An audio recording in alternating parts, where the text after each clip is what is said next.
They called me crazy, said I'd lost my marbles. My own neighbors whispered behind my back when they saw me at the mailbox every single day, mailing letters addressed to someone who couldn't possibly write back. To God heaven. The postman thought I was senile. My daughter worried I was losing it. The folks at church gave me those pitying looks, you know the ones. But I kept writing, day after day, month after month, pouring my heart out on paper, dropping those letters in that rusty blue mailbox on the corner of Maple Street. See, when you lose everything, when the bank's about to take your home, when your wife's medicine costs more than your pension, when your grandbaby needs surgery you can't afford, you pray. And sometimes you write it down, hoping somehow, some way, those prayers make it to the big man upstairs. But here's the thing nobody tells you about faith, about karma, about the universe. It listens. And sometimes it answers in the most unexpected ways. One of my letters never made it to heaven. Instead, it landed in the hands of a millionaire who'd given up on humanity. And what happened next? Well, that's a story about how one man's desperate prayers became another man's redemption, and how karma always, always comes full circle.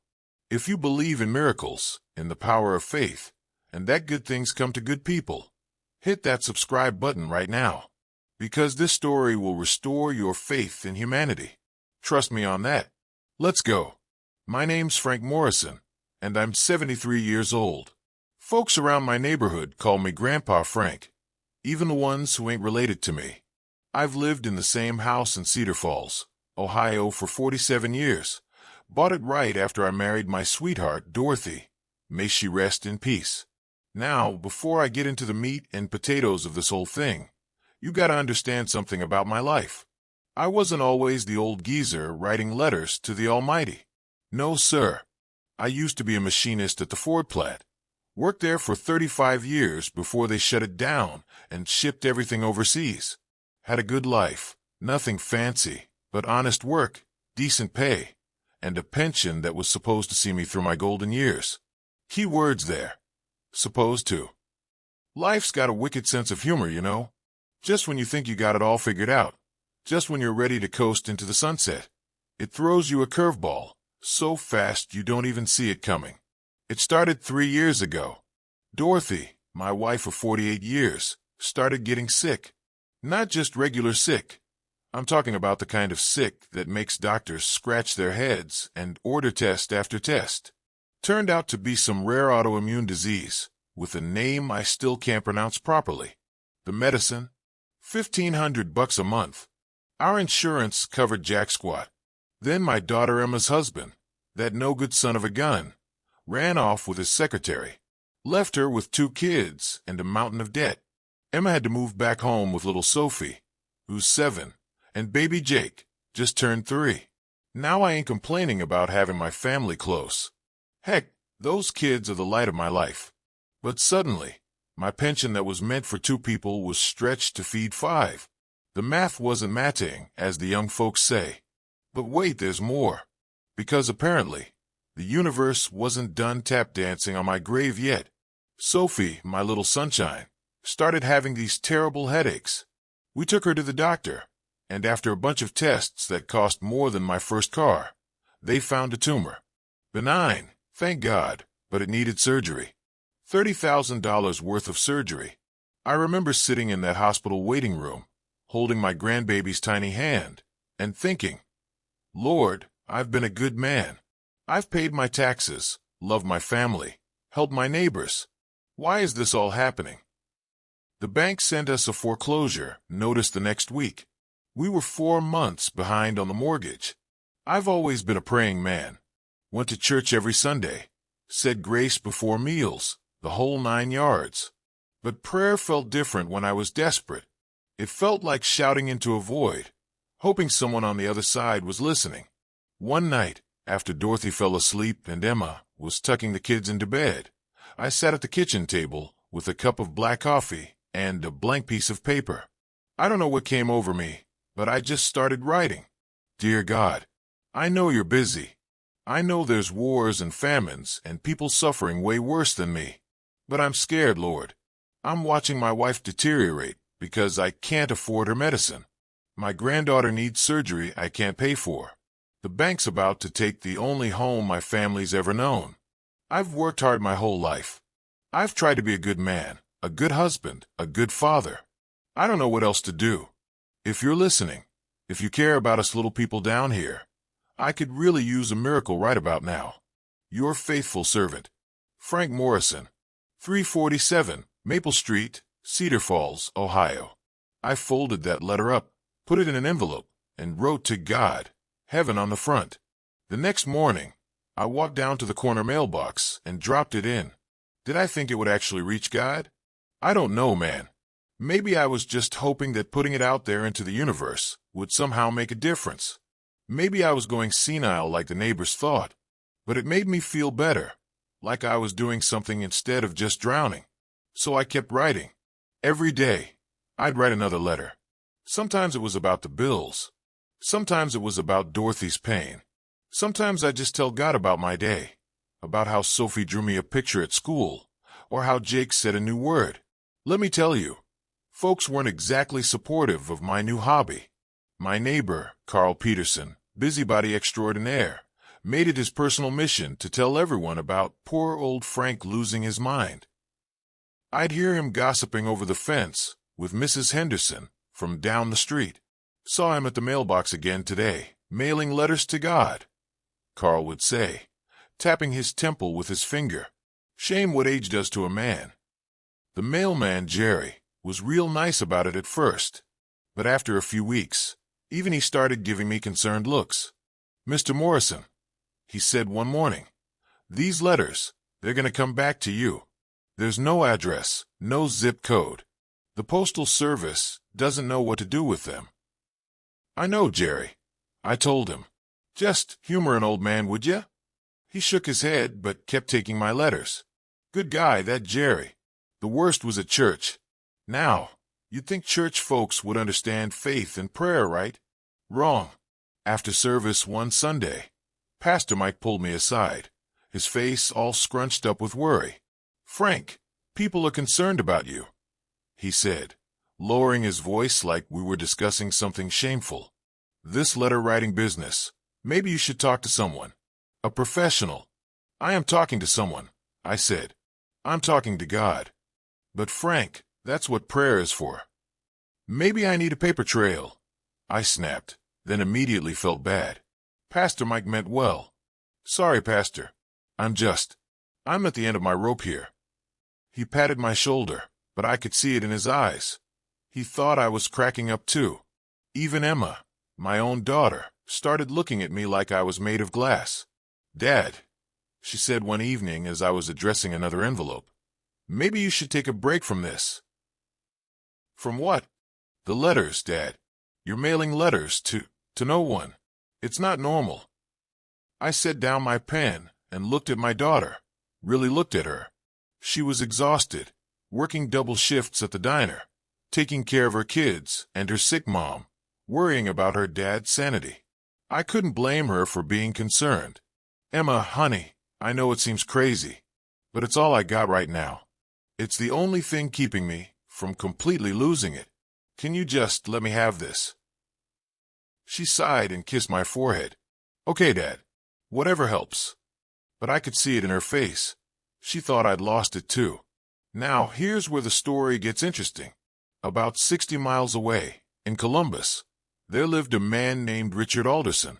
Rick, as his friends used to call him, back when he had friends.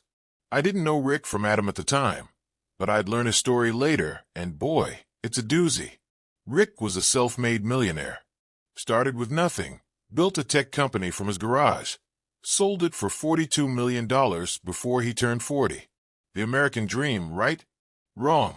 See, money didn't fix Rick's problems. It magnified them.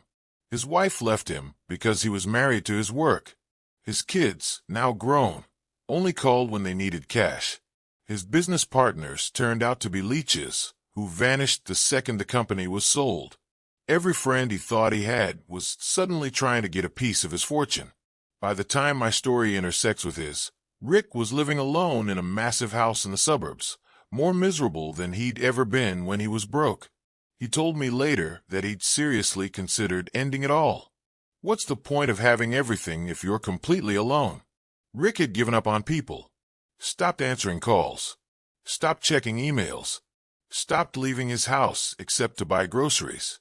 He was dead inside, just going through the motions. But Rick had one weird hobby. He collected lost mail. I know, who does that? But hear me out. Rick volunteered at the local post office's dead letter department. It was the only human interaction he had left. He'd sort through all the mail that couldn't be delivered, wrong addresses, insufficient postage, illegible handwriting, and he'd read the letters. It was like peeking into random people's lives, he told me later. Birthday cards to wrong addresses. Love letters that never reached their destination. It reminded me that other people were out there, living real lives, feeling real feelings. It kept me tethered to humanity, even if just barely. One day, it was a Tuesday in October, about 6 months into my letter-writing campaign, Rick was sorting through the dead letter bin when he came across an envelope that stopped him cold. The address read, "To God, Heaven." No return address. No zip code. Just my name scrawled in the corner, Frank Morrison. Rick told me later that something about that envelope made his hands shake. He wasn't a religious man. Hadn't stepped foot in a church since his mother's funeral 20 years ago. But something compelled him to open it. This is what he read. "Dear God, day 187 of writing to you. Still waiting on that miracle, but I'm not giving up. Grandpa Frank doesn't quit. Dorothy's having a good day today. She actually laughed at something on TV. Haven't heard her laugh in weeks. Made my whole day, Lord. Made me remember why I'm fighting so hard. Sophie's surgery is scheduled for next month. We're $28,000 short. I've sold everything I can sell. My truck, my tools, my coin collection I've had since I was a kid. Still not enough. Emma cried herself to sleep again last night. I heard her through the wall. I feel like I'm failing everyone, God. I'm supposed to be the rock, the provider, the one with answers. But I got nothing left except these letters to you. I'm not asking for a mansion or a yacht or any of that nonsense. I just want my family to be okay. I want Dorothy to have her medicine. I want Sophie to have her surgery. I want to keep the roof over our heads. That's it. Just the basics. Is that too much to ask? I've been good, Lord. I've lived right. Why does it feel like you're not listening?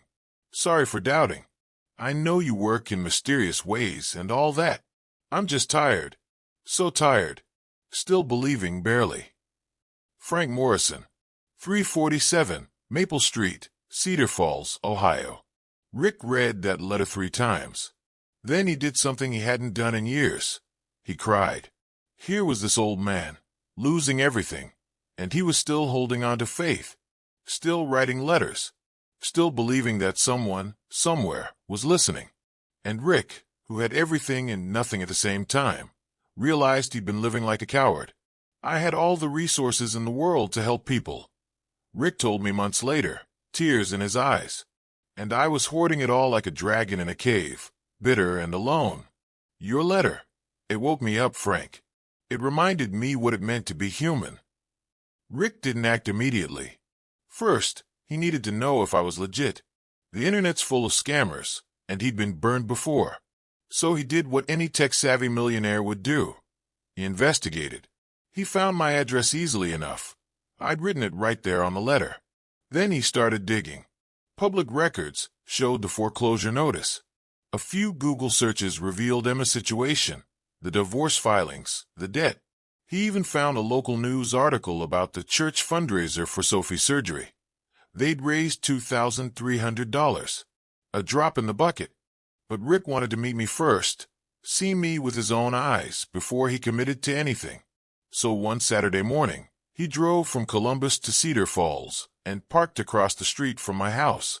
He sat in his Mercedes, watching our lives through the front window like some kind of guardian angel stalker. He saw Dorothy in her wheelchair, saw Emma getting the kids ready, saw me in the front yard pulling weeds from the overgrown garden. Later, he told me what sealed the deal. He watched me walk down to that mailbox on the corner, carrying another envelope addressed to God, and he saw the determination in my walk. Like I was on a mission that mattered.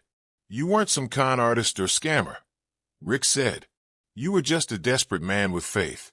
And I realized that I'd spent years looking for meaning, for purpose, for something to believe in. And here it was, dropped in my lap by the Postal Service. If that's not divine intervention, I don't know what is. It was a Tuesday evening. I remember because it was meatloaf night, and Dorothy always requested meatloaf on Tuesdays. I was washing dishes when I heard the knock. Emma was giving Jake a bath, and Sophie was doing homework at the kitchen table. I dried my hands and walked to the front door, expecting maybe Pastor Mike or one of the church ladies with another casserole. Instead, there was a stranger on my porch. Tall guy, maybe mid-40s, wearing jeans and an expensive-looking jacket. He had this nervous energy about him, like he was about to jump out of his skin. "Frank Morrison," he asked. "That's me. Can I help you?" "My name's Richard Alderson. People call me Rick. Can I come in? I promise I'm not selling anything or trying to convert you to anything. I just need to talk to you about something important." Now, I'm from a generation where we didn't just let strangers into our homes, but something about this guy seemed genuine. Plus, I was too tired to be scared of much anymore. "All right," I said, stepping aside. "But fair warning, the house is a mess and we're in the middle of dinner." "That's fine," he said, following me inside. We sat at the kitchen table, the same table where I'd written all those letters. Sophie looked up from her homework, curious about the visitor. Dorothy was napping in the next room, and I could hear Emma singing to Jake upstairs. "So," I said, folding my hands on the table, "what's this about?" Rick reached into his jacket and pulled out an envelope. My envelope. One of my letters to God. My heart just about stopped. "Where did you get that?" I asked, my voice barely a whisper. "I volunteer at the Dead Letter Office," Rick said. "This letter found its way to me about 3 weeks ago. I've been looking for you ever since." I felt my face go hot with embarrassment. "Listen, if you're here to make fun of an old man—" "No," Rick said quickly, holding up his hands. "No, Frank, that's not why I'm here at all. I'm here because your letter changed my life." And then this millionaire, this stranger who'd shown up on my doorstep, started crying. Right there at my kitchen table, this grown man broke down sobbing. "I've been so lost," he said between tears. "I have more money than I could spend in 3 lifetimes, and I've never felt more empty. I gave up on people, on meaning, on everything. And then I read your letter, about how you're losing everything, but you're still fighting, still believing, still writing to God even though everyone thinks you're crazy. And I realized I've been the crazy one. I've been so focused on what I lost that I forgot what I still had, the ability to make a real difference." Sophie had stopped doing her homework and was staring at Rick with wide eyes. Emma had come downstairs, drawn by the commotion, and was standing in the doorway with Jake on her hip. "Mr. Alderson," I said carefully, "what exactly are you saying?" Rick wiped his eyes and looked at me straight on. "I'm saying I want to help you, Frank. I want to pay for Dorothy's medicine. I want to pay for Sophie's surgery. I want to clear your mortgage and Emma's debts. I want to do what I should have been doing all along with this money, helping people who actually deserve it." The room went dead silent. Emma gasped. Sophie's pencil fell from her hand and rolled across the table. That's not possible," I stammered. "That's too much. You don't even know us." "I know enough," Rick said, pulling out a checkbook. "I know you're a good man in a bad situation.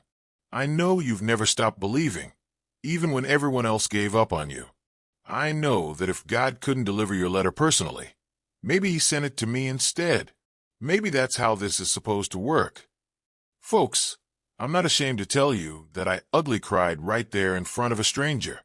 50 years of being the strong one, the provider, the rock. It all came crumbling down, and I sobbed like a baby. Emma was crying too. Sophie ran over and hugged me, asking if everything was okay. Even little Jake, sensing something big was happening, toddled over and patted my knee. Rick wrote that first check right there at the table. $50,000. Made out to me. I'd never seen that many zeros in my life. This is for immediate needs, he said. Medicine, surgery, catch up on the mortgage. We'll work out the rest of the details later. I can't accept this, I said, even though my hands were shaking as I held the check. It's too much. I don't deserve. Frank, Rick interrupted, his voice firm. Do you believe your prayers were heard? I want to believe that. Then believe this. Maybe I'm the answer. Maybe that's why your letter found me. Maybe we both needed each other. You needed help, and I needed a reason to be human again. Over the next few weeks, Rick became part of our family. He paid off the mortgage, the whole thing, not just the late payments. He set up a trust fund for Sophie and Jake's education. He got Dorothy the best specialist money could buy, and while they couldn't cure her completely, they found a treatment plan that actually worked. She's got good days and bad days now, but the good days outnumber the bad ones, and that's all I could ask for. Sophie's surgery happened 3 weeks after Rick showed up. It was successful. My little sunshine is completely healthy now, running around like the 7-year-old she's supposed to be. But here's the thing that really got me. Rick didn't just throw money at us and disappear. He stuck around. He started coming over for dinner.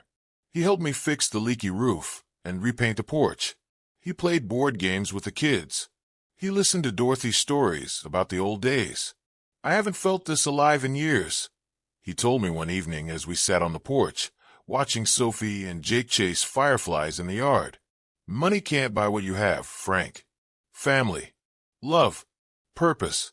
I'd trade every dollar I have for what you have right here. You don't have to trade anything, I said, clapping him on the shoulder.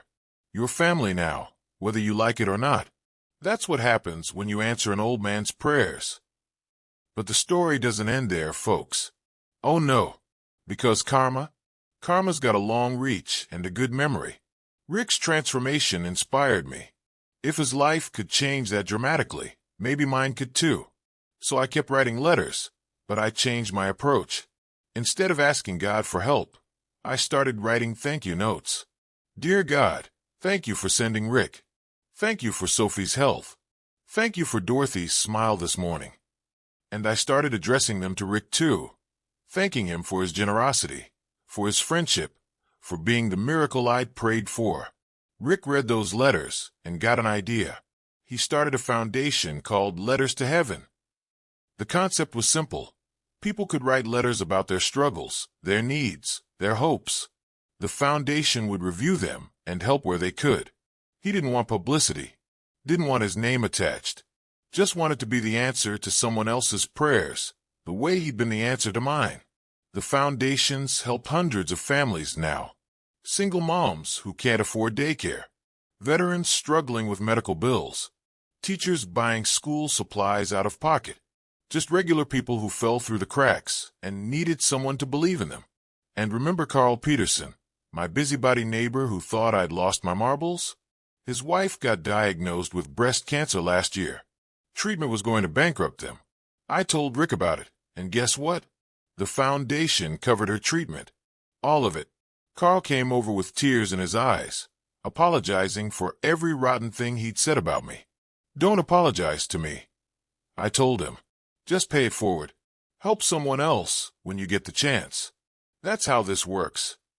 Mrs. Henderson from down the street, who'd gossiped about my crazy letter writing? Her son lost his job and was about to lose his house. Rick's foundation helped him get back on his feet. Even Pastor Mike, who'd suggested I needed professional help, came around. He apologized during a Sunday sermon, telling the whole congregation about how my faith, my crazy letter writing, had brought a miracle to our community. Sometimes faith looks foolish to others, he said from the pulpit, but that doesn't make it any less powerful. Frank Morrison taught us all a lesson about perseverance and belief. He never stopped praying, and God never stopped listening. The funny thing is, people don't call me crazy anymore. Now they ask me to write letters for them. I've got a whole routine now. Every morning after breakfast, I sit at that kitchen table with my coffee and my notepad, and I write letters.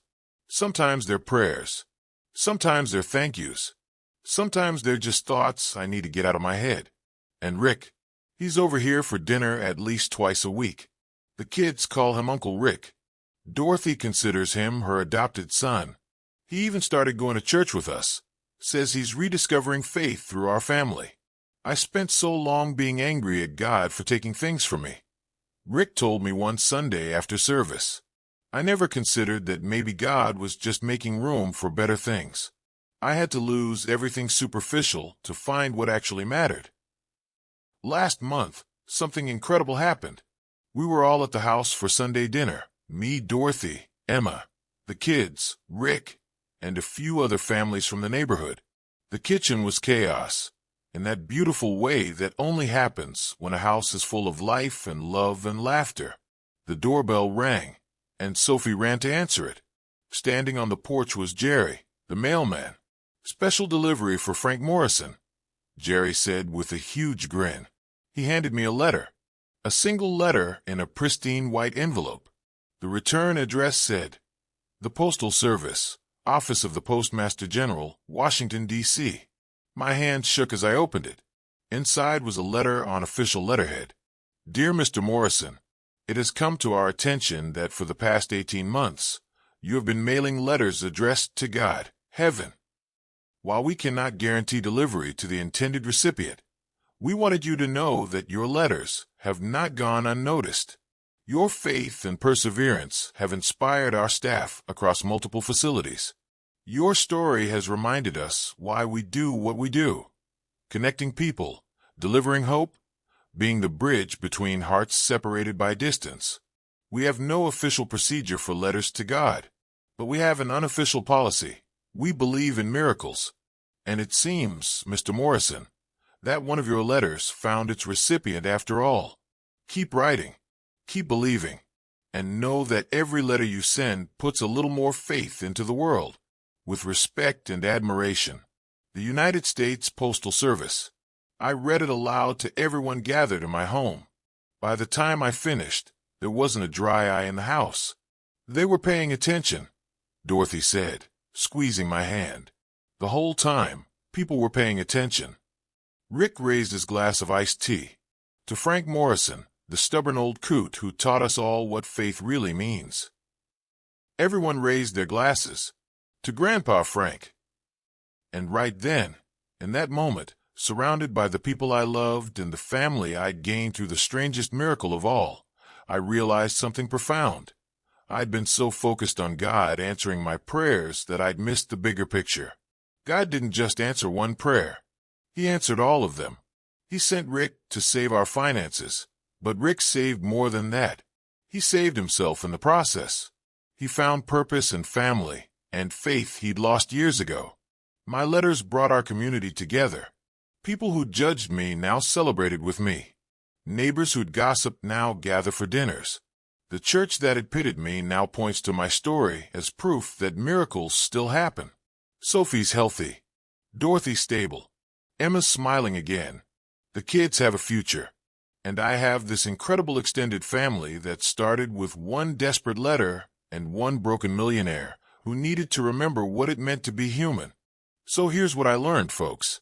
Here's what I want you to take away from this crazy story. Faith ain't about being smart or sophisticated. It's about holding on when there's nothing left to hold on to. It's about writing letters to heaven when everyone thinks you're nuts. It's about believing in miracles even when the evidence says you're a fool. And karma. Karma's real, but it's not some cosmic vending machine. You don't do good things expecting rewards. You do good things because that's what good people do. But somehow, some way, when you put goodness into the world, goodness finds its way back to you. Rick needed saving just as much as I did. His money couldn't fill the hole in his heart, but purpose could. Love could. Being part of something bigger than himself could. I needed financial help, and he needed spiritual help. God connected us through a letter that should have never reached anyone. Tell me that's not divine intervention. Tell me that's not karma coming full circle. Every person who laughed at me, who judged me, who pitied me, they all came around eventually. Not because I proved them wrong, but because they saw something in my stubbornness that reminded them what they'd lost. The ability to hope against hope, to believe when belief seems stupid, to have faith when faith seems naive. We live in a cynical world, folks. We're taught to be realistic, practical, pragmatic, and that's fine for some things. But sometimes you gotta be a little crazy. Sometimes you gotta write letters to God and drop them in a mailbox and trust that the universe knows what it's doing. I'm not saying everyone should start writing letters to heaven. I'm saying everyone should find their own version of it. Find a thing that keeps your hope alive, even when everything else is falling apart. Maybe it's prayer. Maybe it's meditation.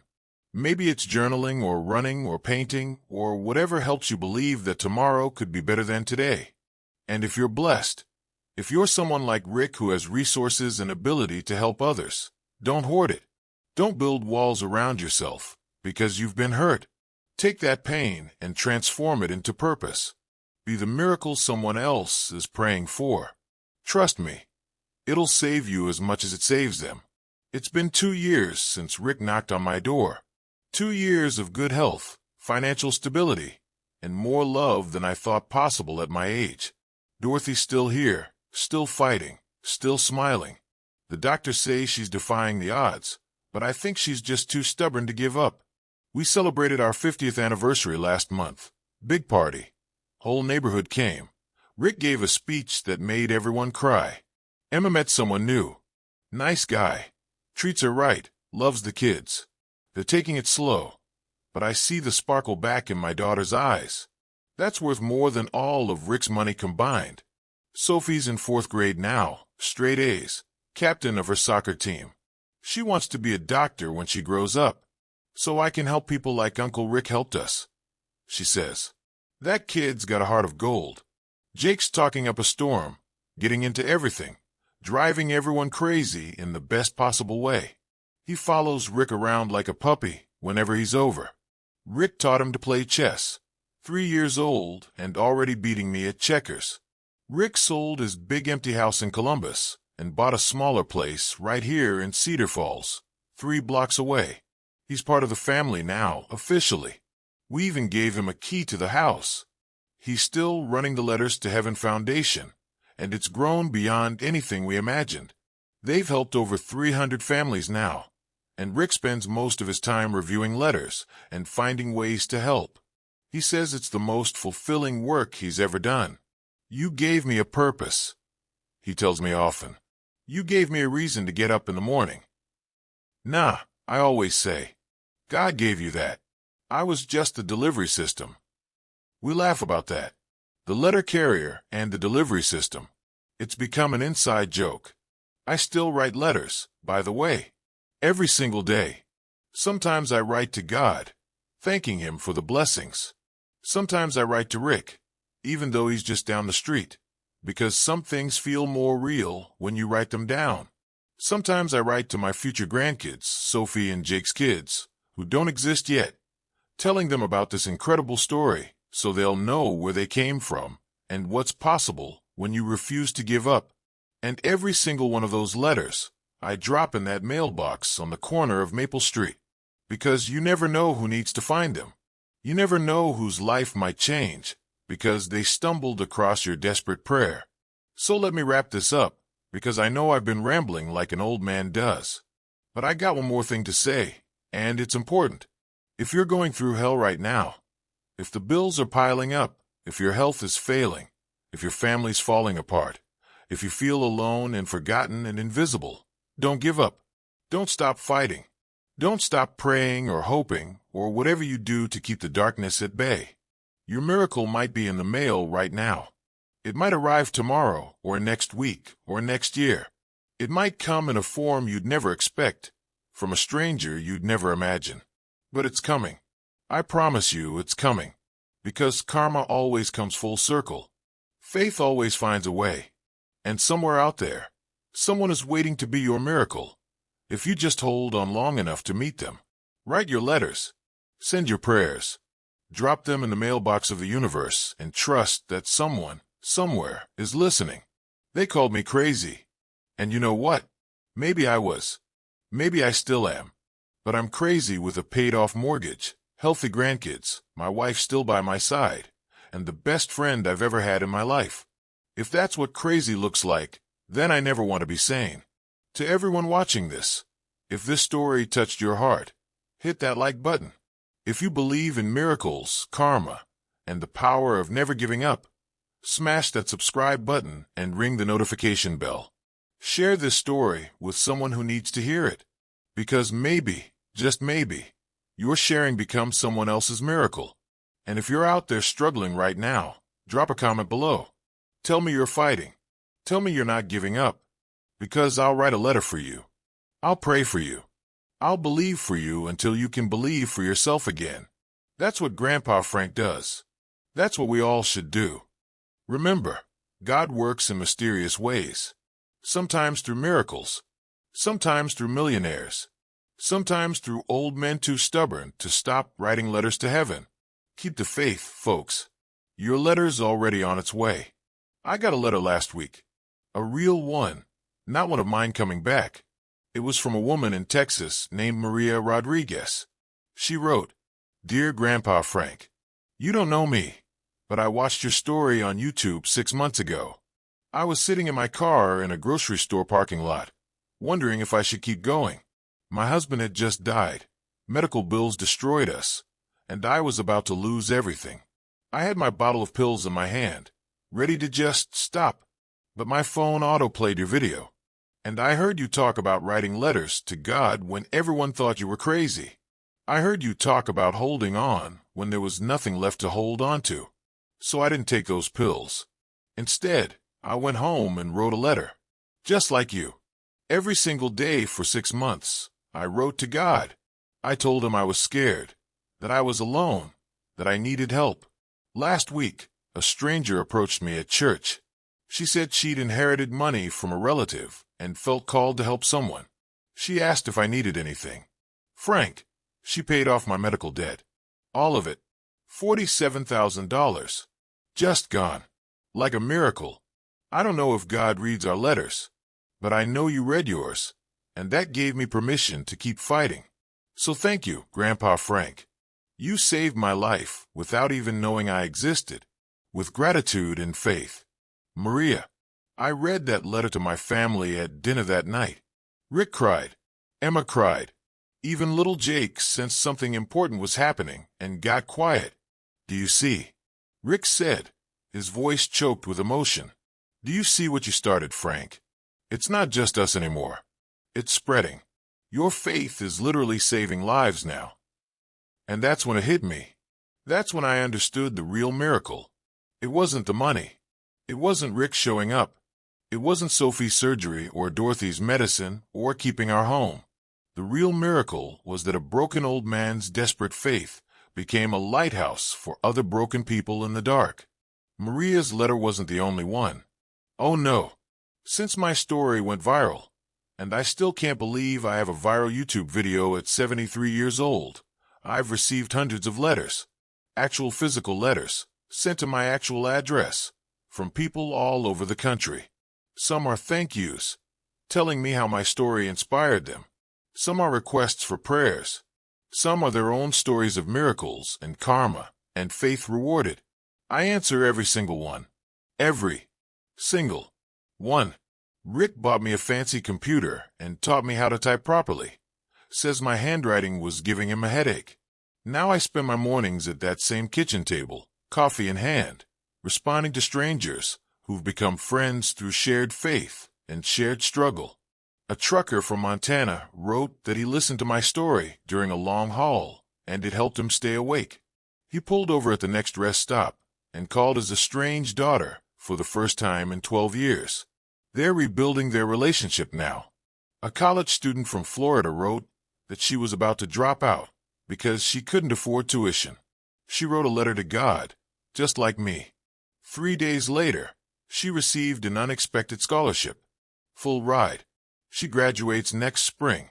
A veteran from Nevada wrote that he'd been homeless for 2 years, struggling with PTSD and addiction. He heard my story at a shelter started writing his own letters, and found the strength to check into rehab. He's 6 months sober now and has an apartment and a job. Your story gave me permission to hope, he wrote.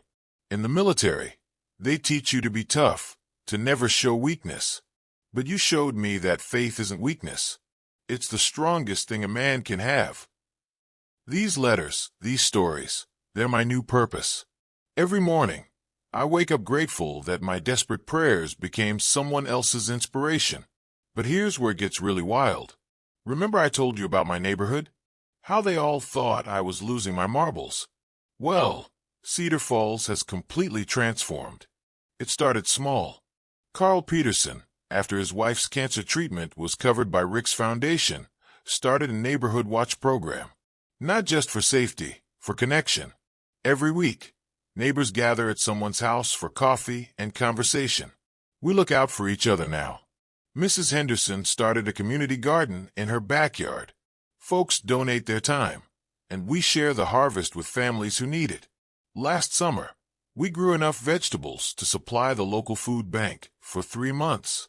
The church, Pastor Mike's church, launched their own outreach program inspired by Letters to Heaven. They call it Prayers in Action. Members don't just pray for people. They actively look for ways to help. They've paid medical bills, fixed cars, tutored kids, found jobs for the unemployed. Even a local diner where Emma works got involved. They started a Pay It Forward program where customers can buy meals for people who can't afford them. Last count, they've served over 500 free meals to folks down on their luck. Cedar Falls made the news last month, not for crime or tragedy, but for being named the most neighborly town in Ohio. The reporter interviewed me, asked what changed. We remembered what community means. I told her. We stopped judging and started helping. We stopped assuming and started asking. We realized we're all just one bad day away from needing a miracle, so we became the miracles for each other. They put that quote on a sign at the town limits. Welcome to Cedar Falls, where we're miracles for each other. I drive past that sign every time I go to the grocery store, and every single time, I tear up a little. You want to know the craziest part of this whole thing? Watching Rick transform has been just as miraculous as everything else. 2 years ago, this man was ready to give up on humanity. He was isolated, bitter, convinced that everyone just wanted his money. He'd built walls so high around his heart that nobody could get through. Now he's the most engaged person I know. He coaches Little League on weekends. Never played baseball in his life, but he learned so he could spend time with the neighborhood kids. Jake's on his team, and Sophie helps him organize the snack schedule. He started dating again. Met a wonderful woman named Patricia at church. She's a widow, raised 3 kids on her own, works as a nurse. They bonded over stories of loss and recovery. She doesn't care about his money. She fell in love with the man he became after he found us. They're talking about getting married next year. Rick reconnected with his own kids, too. His son flew in from California last Christmas, and they had their first real conversation in a decade. His daughter started calling him weekly, not for money, but just to talk. He told me that when she said, "I love you, Dad," for the first time in years, he broke down crying. "You gave me my life back." Rick tells me at least once a week. "I was dead inside, Frank. Dead and walking. You resurrected me." God did that. I always remind him. I just wrote the letter. You made the choice to answer it. We both know it's more complicated than that, he says with a smile. But I'll take the miracle however it comes. Last month, Rick did something incredible. He created a scholarship program at the local community college, full ride for any student from Cedar Falls who wants to pursue higher education. He named it the Dorothy Morrison Scholarship for Perseverance. When he told Dorothy about it, she cried for an hour straight. Happy tears, the good kind. "Why me?" she asked him. "Because you never gave up," Rick said. "Because even when you were in pain, even when the medicine was too expensive, even when everything looked hopeless, you kept smiling. You kept loving your family. You kept being the light in Frank's darkness." That's worth honoring. The first recipients were announced last week. 5 local kids who otherwise couldn't afford college are now getting their education fully funded. One of them is Carl Peterson's grandson. Life's funny like that. Speaking of Dorothy, she's become something of a celebrity in her own right. The local newspaper did a feature on her called "The Woman Behind the Letters." Turns out people were curious about the wife who stood by her crazy husband while he mailed letters to God. A reporter asked her, "Did you ever think Frank was losing his mind?" Dorothy laughed. That beautiful laugh that I fell in love with 50 years ago. "Oh, honey, I've thought Frank was crazy since 1973. But there's good crazy and bad crazy. Good crazy builds things. Good crazy believes when believing seems impossible. Good crazy writes letters to God and waits for miracles. I'll take that kind of crazy any day." She paused, got more serious. "But here's what I really want people to understand. Frank didn't write those letters because he was losing his mind. He wrote them because he was losing hope, and he knew that losing hope would kill him faster than any disease could kill me. Those letters kept him alive. They kept both of us alive." The reporter asked what advice she'd give to people going through hard times. "Find your letters," Dorothy said. "Find the thing that keeps your hope alive, even when hope seems ridiculous. For Frank, it was writing to God. For me, it was watching my husband refuse to give up. For you, it might be something completely different. But find it. Hold on to it. Let it carry you through the darkness." That interview went viral too. Apparently, a sick woman in a wheelchair telling people to hold on to hope is pretty powerful stuff. Dorothy gets letters now too. Lots of them. People asking for advice, sharing their own struggles, thanking her for her wisdom. She keeps them all in a box under our bed. Says they're proof that suffering isn't wasted if it helps someone else. Sophie wrote an essay for school last month called "How My Grandpa's Letters Changed Everything." Her teacher submitted it to a state writing contest. She won first place. In the essay, she wrote, "Before Grandpa started writing letters, I was scared all the time. I was scared my head hurt because I was dying. I was scared we'd lose our house. I was scared my mom cried so much. But then Grandpa showed me that being scared is okay, as long as you don't let the scared make you quit." He wrote letters to God every day, even when people laughed at him. He taught me that doing the right thing sometimes looks silly to other people, but you do it anyway because it's right. He taught me that miracles are real, but sometimes you have to work really hard and believe really long before they show up. Now I'm not scared anymore. My head is better. We have our house. My mom smiles now, and I learned that one person's faith can change everything, not just for them, but for everyone around them. I want to be like Grandpa Frank when I grow up. I want to believe in miracles. I want to write letters that matter. I want to make the world better, one prayer at a time. I cried when I read that. Emma cried. Rick cried. Even her teacher cried when she read it to the class. Jake's too young to understand all the details, but he gets the important part. Last week, he drew a picture at preschool. A stick figure man putting an envelope in a mailbox, with a big yellow sun shining down. His teacher asked him what it was. "That's Grandpa Frank talking to God," Jake said proudly. "He does it every day." The teacher sent the picture home with a note. "Your family story has inspired our entire school. Thank you for showing these kids what faith looks like in action." That picture is now on our refrigerator, right next to Sophie's award certificate and about 100 other memories we've collected over these miraculous 2 years. Not everyone believes our story, of course. We've had our share of cynics and skeptics. Some folks online say it's fake, that we made it up for clicks and views. Others say Rick was just a rich guy looking for a tax write-off. Some claim the whole thing was staged, that I was never really in trouble at all. You know what I say to that? I don't care. I'm not living for the cynics. I'm living for the believers, for the people like Maria in Texas, who were ready to give up until they heard that someone else had held on and survived. But here's something interesting. Even some of the cynics have come around. There was this one guy.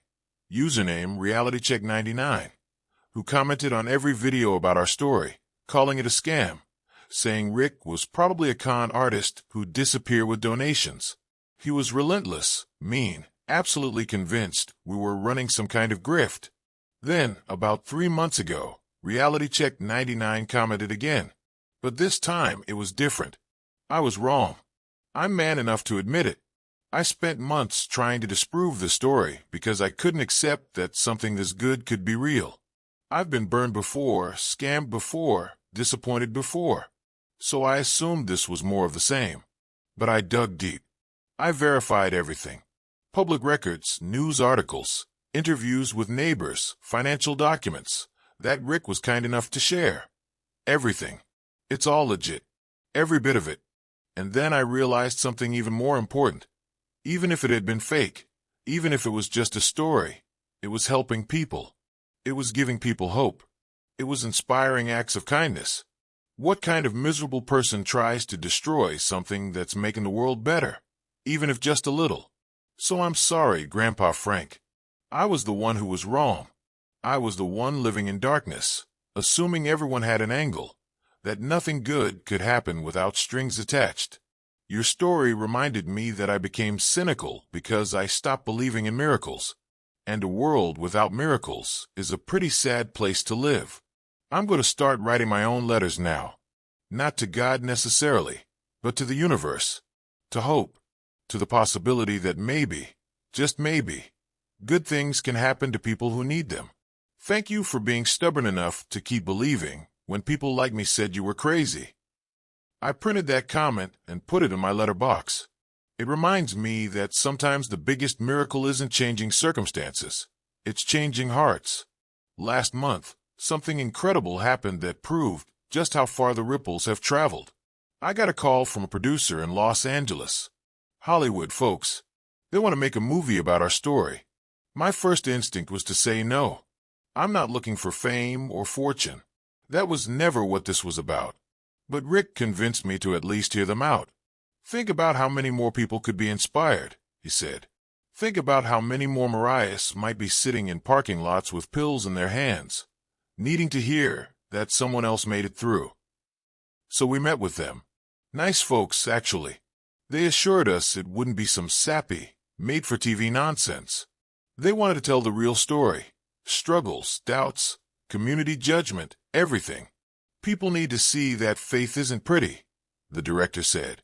It's messy and hard, and often looks crazy to everyone around you. But it's also powerful and real and world-changing. That's the story we want to tell. We agreed, with one condition. Any profits from the movie would go directly to the Letters to Heaven Foundation. We don't need the money, and the foundation can do a lot more good with it than we ever could. They agreed immediately. The movie's in early production now. They've got some big-name actors attached. I can't say who yet, but let's just say Dorothy nearly fainted when they told us who's playing me. Filming starts next spring right here in Cedar Falls. The whole town's buzzing about it. Carl Peterson jokes that he's going to be in the background of every scene, just to say he was in a Hollywood movie. Mrs. Henderson's already planning what snacks she'll make for the film crew. But here's the best part. The movie production has brought jobs to Cedar Falls. Local folks are being hired as extras, consultants, and crew members. The economic boost to our little town is incredible. Even the cynics are coming around when they see their neighbors getting real work from this. Your letters didn't just save your family, the mayor told me at a town meeting. They saved our whole community. They put us on the map, brought us together, gave us purpose and pride. Thank you, Frank. I didn't know what to say to that. I just did what I always did when things got too big for words. I went home and wrote another letter. Here's something I haven't told many people, but I feel like it's important to share now. I've started writing letters to my future self. Or rather, to the version of me that might not be here anymore. I'm 73 years old. Dorothy's 72. We're not spring chickens, and we both know our time is finite. So I've been writing letters, real honest letters, about what I've learned, what I believe, what I want people to remember after I'm gone. I seal them in envelopes addressed to Emma, to Sophie, to Jake, to Rick. Instructions say they're not to be opened until after I die. Morbid? Maybe. But I figure if my letters to God changed everything, maybe my letters to my family will help them when I'm not around to do it in person. In Emma's letter, I told her how proud I am of the woman she became, how she turned heartbreak into strength, how she's teaching her kids to be resilient and kind. In Sophie's letter, I told her that she's going to do amazing things, that her brain tumor wasn't a curse, but a reminder of how precious life is, how every day is a gift. In Jake's letter, though he won't be able to read it for years, I told him about the day he was born, how he gave us all a reason to smile during the darkest time, how his joy was infectious even when we had nothing to be joyful about. And in Rick's letter, I told him the truth. He didn't save us. We saved each other. He gave us money and security. Yes, but we gave him something more valuable. We gave him a reason to live again, a family, a purpose. We were both drowning, and we became each other's lifeboats. Dorothy writes her own letters too. She's been writing them longer than me, actually. Started right after her diagnosis. She's got boxes of them. Letters to grandkids we might never meet, to great-grandkids that are just possibilities right now. I want them to know us, she says, not just as names on a family tree, but as real people who loved and struggled and believed. I want them to know that their grandma fought like hell to stay alive, and their grandpa fought like hell to keep us together. These letters are our legacy, not money or property or possessions, just words, just faith. Just love transcribed onto paper and sealed with hope. People always ask me, Frank, do you really believe God read your letters? And here's my honest answer. I don't know. I don't know if there's a big cosmic post office in the sky where angels sort mail. I don't know if God personally opened each envelope and read my desperate pleas. I don't know if divine intervention is real or if it's just a comforting story we tell ourselves. But here's what I do know. I know that writing those letters kept me sane when insanity was knocking at my door. I know that one of those letters found its way to a man who desperately needed to read it. I know that my faith, crazy, stubborn, relentless faith, inspired hundreds, maybe thousands, of other people to keep believing. I know that my family is together and healthy and secure. I know that my community transformed from judgment to compassion. I know that miracles happened, whether you want to call them divine intervention, cosmic coincidence, or just dumb luck. So did God read my letters? Maybe. Or maybe God works through broken postal systems and dead letter offices and lonely millionaires who volunteer to sort through mail nobody else wants. Maybe God is less about magic and more about connection. Maybe prayer isn't about getting God to do what we want, but about opening ourselves up to the possibilities we couldn't see when we were too busy being afraid. Maybe the miracle isn't that God answered my prayers, but that by writing them down and sending them out, I created space for miracles to happen. I don't have all the answers, folks. I'm just an old machinist who got desperate enough to do something crazy. But I'll tell you this. I'd rather die believing in miracles than live convinced they're impossible. So here we are, at the real end of the story. Or maybe it's not the end at all. Maybe it's just the end of the beginning. I'm sitting at my kitchen table right now. The same table where I wrote my first letter to God 3 years ago. Coffee's cold because I've been typing for hours. Dorothy's asleep in the next room. Emma's upstairs tucking the kids into bed. Rick's probably at home, reviewing letters for the foundation. And I'm here, telling you this story, hoping it lands in the right heart at the right time. If you're struggling right now, if you're one prayer away from giving up, if you're convinced nobody's listening and nothing will change, please hold on. Write your letters. Send your prayers. Do whatever keeps the darkness at bay for one more day. Because I promise you, absolutely promise you, that the miracle you're waiting for might already be in motion. It might arrive tomorrow or next week or next year in a form you never expected from a source you never imagined. And if you're blessed, if you're comfortable, if you've got resources and ability and time, look for someone's letter. Be someone's miracle. I guarantee it'll save you as much as it saves them.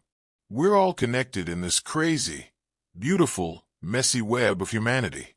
Your pain matters. Your prayers matter. Your faith, no matter how small or crazy or desperate, it matters. 3 years ago, I was a broken old man trying to hold his family together with duct tape and desperation. Today, I'm surrounded by love, supported by community, blessed beyond measure. The only thing that changed. I refuse to stop believing. So don't you stop either. God bless you all. And remember, your letter is already on its way. Grandpa Frank Morrison, Cedar Falls, Ohio, a man who wrote to God and got a millionaire, but more importantly, got his faith back. Comment below, what's your miracle story? What are you praying for right now? Let's create a community of believers who support each other. Your comment might be the encouragement someone else needs today. Don't forget to share this story with someone who needs hope right now. You might just become their miracle. Until next time, keep the faith.